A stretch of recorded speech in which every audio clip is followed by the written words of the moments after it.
ویسے تو شرعی حکم یہ ہے کہ آنکھیں کھول کر نماز پڑھی جائیں، ٹھیک ہے نا، آنکھیں کھلی رکھ کر نماز پڑھی جائیں. لیکن اگر کسی کو ذوق و شوق ہی آنکھیں بند کرنے میں آتا ہو اور آنکھیں بند کرنے سے اس کی توجہ کہیں اور نہ جاتی ہو، اس کو نیند وغیرہ کے جھونکے نہ آتے ہوں، اور اس کو پتہ ہے کہ میں آنکھیں بند کروں گا نا تو میرے ذوق کا لیول پرو میکس ہو جائے گا، تو پھر اس کے لیے آنکھیں بند کر کے نماز پڑھنا بہتر ہوتا ہے. لیکن اگر ایسا نہیں ہے، اس کو یہ ہے کہ مجھے جھونکے آ جائیں گے، یہ مسئلہ ہو جائے گا، توجہ ادھر ادھر چلی جائے گی، میں کہیں اور ہی خیالات میں چلا جاؤں گا، تو پھر آنکھیں کھلی رکھ کر نماز پڑھے. دوسرا یہ کہ اگر نماز کے اندر نیند کا جھونکا آ جائے تو نیند کے جھونکے آنے سے وضو نہیں ٹوٹتا ہے. کامل طور پر اگر نیند آ گئی گہری اور وہ بھی چند شرائط کے ساتھ اگر ہو نا تو وضو ٹوٹتا ہے. نیند سے وضو ٹوٹنے کی شرط یہ ہے کہ اگر ہم ایسے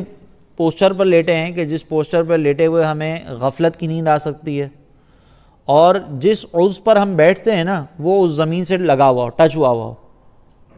ہوا ہوا نہ ہو، ٹھیک ہے. جیسے مثال کے طور پر جب ہم کروٹ پر لیٹتے ہیں تو ایک کروٹ پر لیٹنا ایسا ہے کہ جس میں آرام سے گہری نیند آ سکتی ہے،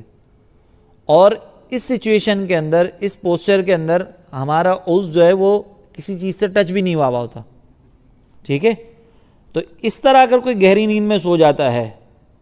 اس طرح اگر کوئی نیند میں چلا جائے، گہری نیند نہ بھی نیند میں چلا جائے، تو اس کا وضو ٹوٹ جائے گا، ٹھیک ہے. لیکن اگر اس طرح کا سچویشن نہیں ہے، یا تو ہم ایسے سچویشن پہ بیٹھے ہیں، ایسے پوسچر پر بیٹھے ہیں کہ اس میں نیند ہی نہیں آ سکتی غفلت کے ساتھ، جیسے کھڑے کھڑے اگر کسی کو جھونکا آ رہا ہے تو کھڑے کھڑے کوئی بھی گہری نیند میں نہیں جاتا، ٹھیک ہے. یا مثال کے طور پر میں بیٹھا ہوا ہوں اور میں یوں سر رکھ لوں تو گہری نیند آنے کے تو چانسز ہیں، لیکن جسم کا حصہ جو ہے نا وہ ٹچ ہوا ہے، ٹھیک ہے.